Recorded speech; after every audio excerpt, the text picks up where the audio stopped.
네, 이번 시간은 뉴스앤 파워 인터뷰 코너입니다. 오늘 오전 국민의힘 지도부가 내일로 예정돼 있던 대선 주자 토론회를 취소하기로 전격 결정했습니다. 지난주부터 불거졌던 당 내홍이 봉합 수순을 밟고 있지만 갈등의 불씨는 아직 남아있는 상황인데요.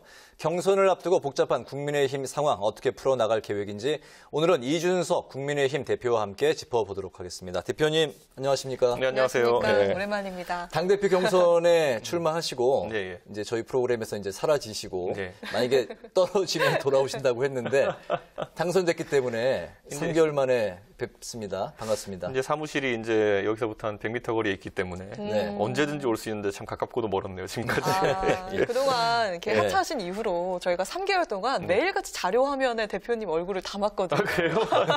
오늘은 이렇게 실물로 뵙네요. 예, 우리 또 기회 나왔습니다. 오랜만에 뵈니까 더 반갑습니다. 감사합니다. 그 지난주 이제 휴가하셨는데 네. 그동안에도 이제 이슈들이 많이 나와서 휴가를 또 제대로 휴가를 이렇게 즐기지 못하셨을 것 같습니다. 네. 휴가 기간에 이제 개인 택시 면허 교육 이수를 네. 끝내신 건가요? 휴가 좀 전체적으로 어떻게 보내셨나요? 제가 어쨌든 휴가 기간을 거의 한 8, 9일 정도 이제 거쳤는데 그 중에 5일, 가운데 5일은 그 낮에는 이제 제가 개인 택시 면허를 이제 살려면은 양수 교육을 받아야 됩니다. 그 양수 교육을 5일 과정으로 받았고요. 그래가지고 뭐 주차하기, 뭐 이렇게 돌기, 뭐 이런 거, 예, 정지선에 서기, 뭐 이런 거 다 하면서 우수한 성적으로 통과했습니다. 우수한 성적으로 예, 축하드립니다. 축하드립니다. 예, 그럼 그렇게. 나중에 개인 택시를 살 수 있는 이제 자격이 생기신 건가요? 그렇죠. 이제 번호판을 이제 일정 비용을 지불하면 살 수 있는 것이고. 네. 그리고 저녁 시간대에는 이제 경상북도 상주에서 제가 교육받았기 때문에 그 일대에 뭐 안동, 예천, 김천, 구미 이런 경상북도 북부에 있는 곳들을 네. 제가 방문해가지고 우리 당원들과 또 소통했습니다. 알겠습니다. 이제 본격적으로 이제 정치 예. 관련 이슈 질문 드릴게요. 최근 정치권의 이제 가장 큰 이슈 중에 하나가 이제 이준석 대표와 또 윤석열 예비 후보 간의 이제 갈등으로 언론이 이제 많이 다루고 있는데, 경준이 주최 토론회에서도 이제 양측의 신경전으로 이제 비추는 장면들이 뭐 여러 나왔고요. 근데 그 윤석열 후보 측과의 갈등설과 여러 논란, 그 원인이 어디에 있다고 보십니까? 그러니까 저랑 윤석열 그 후보는 굉장히 이렇게 여러 경로로 소통합니다. 저희가 직접 만난 경우도 여러 번이고요. 그리고 중간에 메신저를 통해서 전달한 내용도 있고 전달받은 내용도 있고 제가 상주에 갔을 때도 사실 그 윤석열 총장 측 관계자가 저에게 전언을 하기 위해서 오신 적도 있습니다. 네. 그렇기 때문에 저는 뭐 그런 부분에 대해 가지고는 전혀 윤석열 총장과의 소통에 무리가 없다. 다만 윤석열 전 총장 주변에 계신 인사들 같은 경우에는 굉장히 당과의 갈등을 좀 많이 일으키는 것 같다. 그래서 이번에 문제가 되었던 뭐 봉사활동이 토론회 이런 일정 같은 것도 경준이가 원래 서병수 위원장 주재하에서 여러 안을 만들어가지고 자체적으로 시행한 안들인데, 언론 보도 기억나실 수 있겠지만은, 이준석이 봉사활동을 만들어가지고 주자들을 뭐 자기 발밑에 두려고 한다라는 어떤 추측성 발언이라든지, 아니면은, 그 예를 들어 뭐 토론회를 개최해가지고 뭐 특정 주자에게 불리함을 주려고 한다. 뭐 이런 것들. 그러니까 자신들의 생각에 따른 낭설을 가지고 당대표를 공격한 겁니다. 그렇기 때문에 당대표 입장에서도 불쾌한 것도 있겠지만은 경선 준비위가 굉장히 실망을 이번 많이 했습니다. 네네. 그런 모습을 보고. 그래서 네네. 경선 준비위 측과 이 갈등이 있었던 건데, 제가 봉사활동 하나로만도 예를 들자면은 제가 원래 박근혜 대통령의 정치권 픽업되기 전에 어비 교육봉사단체 장이었거든요. 그래서 교육봉사단체 장 정도 되면요, 교육봉사단체 하는 사람들이 제일 싫어하는 건 일회성 봉사입니다. 네. 그렇기 때문에 제가 그걸 입안할 리도 없고 저는 그런 거 되게 싫어하거든요. 그런데 그런데 전후 사정 모르고 그냥 우선 이준석을 때려야 기사가 되기 때문에 좀 그런 어떤 당내 내부 저격들이 있었다. 그래서 이런 상황까지 왔다, 이런 판단을 좀 합니다. 네네. 그 다음 질문이 이제 오늘 많이 회자된 그런 이제 언론에 나왔던 그 이슈인데, 원희룡 후보가 이준석 대표하고 이제 통화를 한 거는 맞습니까? 네. 거기에서 이제 윤 전 총장은 금방 정리된다, 이 말을 한 것도 사실인가요? 원희룡 지사께서 만약에 자신감이 있으시면은 앞에 주어 윤석열 전 총장이 정리된다 해서 윤석열 전 총장이란 말을 제가 했다고 확실하게 답을 해 주십시오. 왜냐하면 저는 지금 상황에서 그때 대화를 제가 그대로 다시 들어봤거든요. 네. 그런데 결국은 그 앞에 캠프와의 갈등 상황이 계속 묘사되고, 그래서 제가 얘기했던 것이 갈등 상황에 대해 가지고 언급하는 과정 중에서 곧 그런 상황이 정리될 것이라고 이해한 것이고. 그러니까 갈등 상황을 언급하신 거군요. 그러면. 그러니까요. 저랑 윤석열, 제가 예를 들어 그러면은 이게 얼마나 어폐냐 하면은, 제가 어떻게 정리한다는 겁니까? 후보 하나를. 예, 제가 그럴 능력이 있었으면 제가 무슨 뭐 손가락을 튕기면 후보가 갑자기 정리된다 이런 능력이 있기라도 한다는 겁니까? 저는 이런 애초에 대선 주자가 정책과 비전으로서 그런 승부를 해서 본인의 지지율을 제고하고 변화를 일으키는 과정에는 당대표로서 항상 긍정적인 눈을 바라보지만은 이준석 이름 석자가 들어가면 기사가 나더라는 것에 대한 어떤 반복적인 어떤 시도라든지 네. 아니면 이런 좀 내부 공격 같은 것들은 이제 좀 자제해야 되는 거 아니냐. 저는 그런 생각을 합니다. 저는 자신 있게 말씀드리겠습니다. 제가 주어로서 윤석열이라는 것을 이야기한 바가 있는지 오히려 제기하신 분이 아마 얘기해 주셔야 될 겁니다. 윤 전 총장이라는 언급을 주어로서 하지 않았고 정리된다라는 뜻은 갈등 뭐 이런 자, 제가 그 문장을 그대로 읊어드리면요. 네. 최근에 저쪽에서 입당 문제나 이런 것 때문에 좀 그런 상황이 있는 것 같은데 최근에 여론조사나 이런 걸 본다 하더라도 이 상황에 대해서 곧 정리될 겁니다. 여론조사라는 거는 최근에 저희가 당내 갈등이 불거지면서 후보의 지지율도 사실 좀 그 상승 국면에서 좀 잦아든 측면이 있고 그러다 보니까 사실 이런 갈등이 서로에게 도움 안 된다는 걸 알면은 캠프 쪽에서도 그런 격앙된 분위기가 자제될 것이다. 그러니까 갈등이 정리될 것이다라는 얘기지 제가 윤석열 총장 후보로서 정리한다는 발언을 했을 리도 없고 네네. 예, 다시 한번 말씀드리면은 방송 10년 하면서 제가 한 번도 징계받은 적이 없는 거의 유일한 종편 패널인데 예, 제가 전화 통화에서 그런 말 했겠습니까? 네, 그 부분에 대해서 이제 그렇게 이제 해명이 된 것 같고요. 근데 궁금한 게 원희룡 후보는 왜 흥분해서 이렇게 언론에 그런 이야기를 한 건가요? 저는 흥분하실 만한 사정은 있었다고 봅니다. 왜냐하면 원희룡 지사께서 저에게 그 당시에 제가 기억하기로는 이번 주 초였는데 제가 교육받고 있던 과정이었는데 전 전화하셔가지고 선관위원장으로 모 인사는 곤란하다라는 발언을 하셨어요. 네. 그래서 저는 아니 후보가 그런 말씀을 하시는 건 상당히 부적절하다는 취지로 말씀드렸고 그래서 이제 뭐 원재 사람도 나름의 설명하려고 하셨겠지만은 저는 굉장히 그것을 부적절한 어떤 후보의 발언으로 봤고 네. 그래서 다소간의 그 대화 속에서 언쟁이 있었던 건 맞습니다. 저는 뭐 그런 것에 대해서 개의치 않고 저는 거기에 대해서 제가 밖에 가서 얘기했습니까? 그런데 원 지사께서 오늘 그런 부분을 또 그렇게 얘기하셨다는 거는 상당히 유감이고요. 예, 저는 그 해당 언론의 인터뷰 그 보도를 다 보면은 이런저런 뭐 제가 대여 투쟁에 나서지 않는다 뭐 이런 얘기부터 다 했던데 저는 그것도 그럼 제가 대여 투쟁에 나서지 않는다고 규정 짓고 저한테 물어보는 것 같아가 굉장히 실례이고 저는 제가 우리 당 지지율이 가장 좋은 상승 곡선을 탈 때는 우리 당이 혁신 가도에 있을 때이기 때문에 저는 혁신 업무에 주력하고 오히려 그런 영역은 대선 주자들께서 쉽게 낼 수 있는 메시지이기 때문에 주목을 받았으면 좋겠다. 그래서 나는 오히려 토론 배틀이라든지 아니면 이런 그 공직 후보자 기초 자격 시험이라든지 네. 이런 것들 준비하는 과정에 매진하고 있는 거다 설명을 드렸음에도 불구하고 그걸 그렇게 말을 바꿔가지고 이준석은 대여 투쟁에 나설 제가 10년 동안 어비 종편 패널이었다고 다시 강조하는데요. 네. 제가 10년 동안 버틸 수 있었던 게요. 대여 공격을 참 잘해서 그렇습니다. 예, 대여 공격을 참 잘했기 때문에 야권 패널로 나와가지고 제가 방송을 하면서 지금까지 밥 벌어먹고 산 건데 제가 잘하면 또 얼마나 잘하겠습니까 그거를. 그런데 그거를 꼭 무슨 이걸 꼭 해줘야 된다 말아야 된다. 그러면 본인이 당대표가 되셔서 당을 이끄셔야 됩니다. 네네, 알겠습니다. 네, 아까도 경준이 언급을 좀 해주셨는데요. 네. 논란의 핵심은 바로 예비후보 토론회입니다. 내일 예정됐던 토론회가 취소가 됐고 또 다음 주 토론회도 비전 발표회 형식으로 진행이 될 걸로 보이는데요. 일단 이 경준이가 주최하는 토론회는 월권이라는 일부 반발을 받아들인 걸로 봐도 될까요? 오늘 월권이라는 일부 최고위원의 주장이 있었지만은 그 주장이 받아들여진 바는 없습니다. 그래서 오늘 서병수 경준위원장께서도 그 자리에 참석하셔가지고 모 최고위원이 했던 그 월권이라는 주장에 대해 가지고 굉장히 강하게 반박하셨고 최고위원들 중 상당수도 서병수 위원장의 그 의견을 경청하고는 더 이상 월권에 대한 이야기는 나오지 않았고 제가 굳이 말씀드리자면은 한 최고위원 또는 뭐 한 1.5 그러니까 약간 살짝 한 분 정도가 더 그 의견에 공감하려는 자세를 보였을 뿐 저는 그 월권 논란은 없었다. 다만 서병수 경준위원장께 그 저희 지도부에서 당의 화합이나 이런 면을 위해 가지고 그런 어떤 일정을 조정하는 문제를 논의한 바는 있습니다. 네네.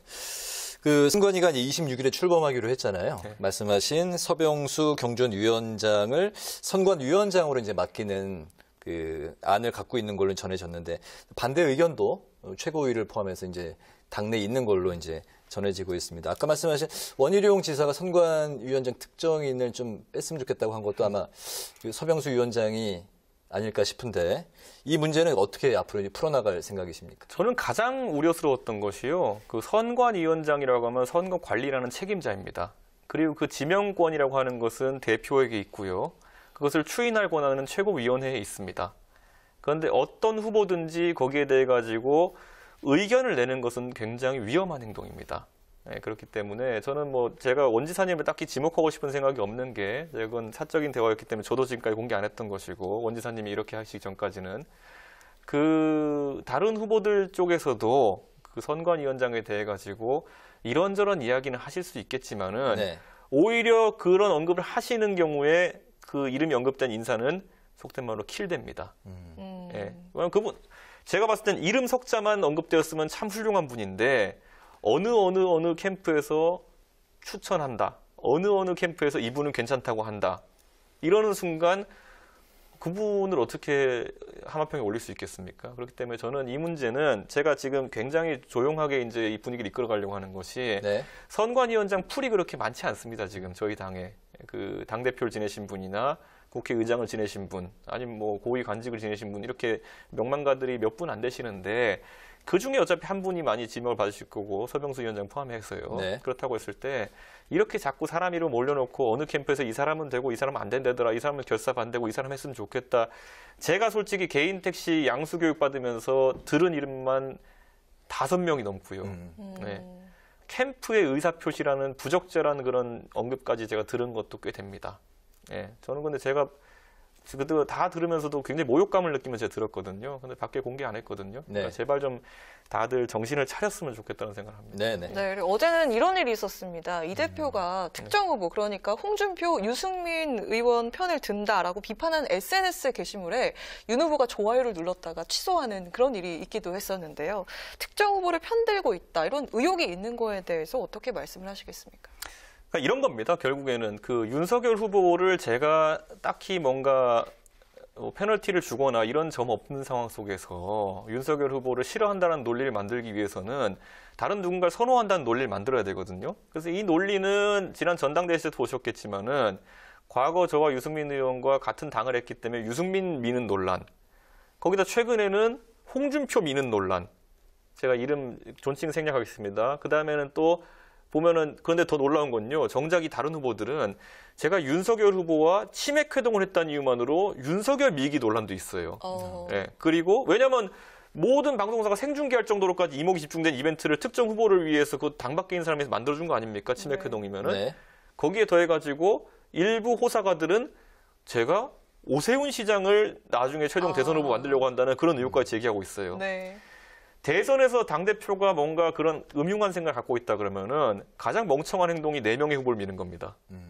그러니까 애초에 말이 안 되는 그런 주장인데 어쨌든 저는 그래서 호사가들이 주장한 걸 다 결합하면은 홍준표, 유승민, 윤석열, 그다음에 오세훈 시장 등을 제가 밀고 있는 걸로 파악됩니다. 말이 안 되잖아요. 근데 실제는 특정 후보를 미는 건 절대 있을 수 없다는 그런 말씀이신 거죠? 그러니까 뭐 넷을 다 미는 건 뭐 이게 다 민다는 개념이 그런 거라면 제가 다 넷을 밀고 있는 거고 더 많은 네. 분들 밀고 있습니다. 저는 네네. 하태경 의원하고 친하고요. 네네. 원지사도 좋아합니다, 제가. 네, 이번에 약간 실망했지만. 일단 공정하게 관리하고 계시다는 뜻으로 네. 해석을 하겠습니다. 네. 최근 그 여론조사에서 이제 국민의힘의 상승세가 한풀 뭐 이제 꺾인 걸로 나타나고 있는데 그 이유가 윤석열 예비 후보와의 이제 갈등 그리고 지도부 패싱 논란이 이제 그 역할을 했다라고 이제 분석이 나오고 있습니다. 이제 경선 버스가 출발하면 다시 국민의힘 지지율이 올라갈 수 있을까요? 저는 경선 버스라는 제가 이제 관점을 제시했던 것은 경선이라는 것이 굉장히 혼란스럽습니다. 각자 네. 하고 싶은 것도 많고 그렇기 때문에 버스라는 것은 그냥 정해진 노선에 정해진 시간으로 움직이기 때문에 어느 정도 질서를 가져가야 된다라는 이야기를 한 거거든요. 아마 많은 국민들이 보실 겁니다. 이 질서가 사라지고 난 뒤에 각자 자가용 끌고 나오니까 어떻게 되는지를 아마 보셨을 겁니다. 그래서 다시 다 버스에서 이제 진행했으면 좋겠고 저는 당 지지율이라는 것도요. 제가 당대표 취임했을 때 비해서는 굉장히 양질의 지지율을 지금 구축하고 있습니다. 젊은 층의 지지율도 지금 확보가 되어서 네. 꺾이지 않고 있고요. 다만 이제 한 2주 전쯤에 그 더불어민주당 경선 때문에 과대표집 효과가 있어가지고 민주당이 일시적으로 상승하고 저희 당이 하락하는 것처럼 보였다라는 그런 분석은 있습니다만은 지금 오히려 당 지지율은 견고하고 대선 주자들이 아직까지 크게 돋보이지 않는 상황을 개선하기 위해 가지고 저는 대선 주자들이 좀 더 분발해 주셨으면 좋겠다. 예, 대여 투쟁 메시지 같은 것들도 이준석 투쟁 메시지보다 더 격렬하게 내셨으면 좋겠다 이런 생각을 합니다. 네네. 네. 그 어제 국민의당 안철수 대표가 이제 국민의힘과의 통합 노력을 네. 이제 멈추겠다 이제 선언을 했는데 그러면서 이제 오늘 나온 뉴스가 앞으로 이제 일주일 안에 김동연 예비 후보와 이제 접촉을 하겠다. 이렇게 된다면 이제 제3지대에서 안철수 대표가 이제 대선 후보로 나올 가능성이 커 보이는데 막판 후보 단일화 가능성 그 어떻게 생각에 두고 계신 건가요? 저는 지금 속엔 염두에 없는 것이요. 왜냐하면 그 상황이 벌어진 뒤에 고민하겠습니다. 왜냐하면 안철수 대표께서 뭐 그런 야권 통합에 대한 의지가 있으시다는 건 알겠으나 그 방식을 본인이 항상 상정한 방식으로 이루어질 수 있는 것도 아니고 만약 출마를 실제로 하신다면 당연히 야권 통합의 파트너가 되겠지만은 그러기 위해서는 우리 당에 선출된 후보가 그런 의지가 있어야 되는 것이고 제가 앞장서가지고 가능성을 이야기하는 것은 굉장히 부적절합니다. 하지만 저는 한번 보십시오. 자, 가장 대표적인 것이 제가 안철수 대표와 국민의당과의 통합 의지가 강했기 때문에 저희 당에서 지금까지 최고 지도부에서 대표가 행사할 수 있는 가장 큰 권한 중 하나인 지명직 최고위원 임명을 제가 지금까지 안 했습니다. 네네. 그 정도로 국민의당을 배려해서 자리를 만들어두고 있었던 것이거든요. 원래 국민의당 측 합당하면 인사를 한 명 제가 배려하려고. 네. 다음 주에 제가 지명직 최고위원 임명하겠습니다. 네, 왜냐하면 네. 저희는 끝까지 기다렸고 마지막까지 제가 끈을 이어가 보려고 합당하겠다는 건지 아니겠다는 건지만이라도 밝혀달라고 했을 때 결국은 굉장히 오랜 기간을 숙고하셔서 노라고 하신 거거든요. 네. 그럼 저도 이제 저희 못했던 것들을 해야죠, 이제. 네. 이준석 대표도 이제 그 마음이 이제 떠났다는 말씀이신 거죠? 아니 언제까지나 이런 상황 속에서 제가 지명직 최고위원도 임명 못 해가지고 지명직 최고위원 얼마나 중요하냐면요. 최고위원회에서 표결할 때 당 대표와 철학이 맞는 최고위원 한 명 있으면요. 생각보다 할 수 있는 게 많습니다. 근데 제가 그거 포기하고 안철수 대표를 기다리고 있었던 것인데 네네. 좀 그래서 아쉽긴 합니다. 그래서 나중에 최종적으로는 좋은 결과가 있었으면 좋겠고 그 노라고 일찍 말하셨으면 될 걸 왜 그러셨는지 모르겠습니다. 네, 알겠습니다. 다음 주 안으로 문 대통령과 여야 대표 회동이 있을 거란 얘기가 들리는데요. 좀 혹시 구체적으로 이야기가 오간 게 있습니까? 구체적으로 의제 조율은 이루어지고 있고요. 저는 뭐 대통령께서도 그리고 또 저희 야당 입장에서도 지금 코로나 시국에 풀어가야 될 문제가 산적히 있기 때문에 뭐 굉장히 좀 생산적인 어떤 여야정 협의를 했으면 좋겠다 이런 기대가 있습니다. 혹시 문 대통령에게 어떤 이야기를 하고 싶으신가요? 기본적으로 이 방역 상황에 대해 가지고 결국 정부에서도 지금까지 통제식 방역을 고집해 오다가 최근에 이제 확진자 모델 이외의 모델을 고민하기 시작했다는 기사도 있었고요. 저는 이런 부분은 저희가 그런 부분에서 정쟁하지 않겠다는 제안을 먼저 드릴 겁니다. 예를 들어 정부가 오히려 전향적으로 확진자 모델을 벗어난 어떤 방역 체제를 구축한다 그러면은 그것은 소상공인들이나 아니면은 일상생활을 다시 재개하고 싶은 국민들에게 도움이 되는 방향이기 때문에 네. 야당의 어쨌든 비판을 두려워하지 말고 상당히 자신감 있게 하시라 이런 말씀도 드리고요. 뭐 정책 현안은 쌓여있는 거 엄청 많습니다. 그런 것들 좀 다루고 싶습니다. 네. 저희 이제 뭐 인터뷰 마칠 시간은 됐습니다만 반가운 마음에 3개월 만에 이제 고정 패널에서 복귀를 하셨잖아요. 예, 당대표로서. 네. 끝으로 뭐 간략하게 못하신 말씀 있으시면 한 말씀 하실까요? 예, 제가 전당대회 나가면서 전당대회 마지막까지 저쪽에 앉아가지고 약간 불합리한 이득을 취했던 그런 기억이 있습니다. 예, 상대 후보가 없는 상태에서. 그런데 그때 제가 슬로건으로 내세웠던 것이 내일을 준비하는 대한민국이 당신을 빼놓지 않도록이었거든요. 지금도 그 마음입니다. 저희 야당 입장에서 내일을 준비하는 대한민국이 여러분, 시청자 여러분과 국민 여러분을 빼놓지 않도록 노력하겠습니다. 네. 앞으로도 맹활약하시는 모습 저희는 묵묵히 잘 지켜보겠습니다. 앞으로의 3개월도 기대하겠습니다. 예, 감사합니다. 네. 고맙습니다. 오늘 그 뉴스앤파워 인터뷰에서는 당내 상황과 대선 전략 등을 중심으로 지금까지 국민의힘 이준석 대표와 함께했습니다. 대표님 오늘 말씀 잘 들었습니다. 네. 감사합니다.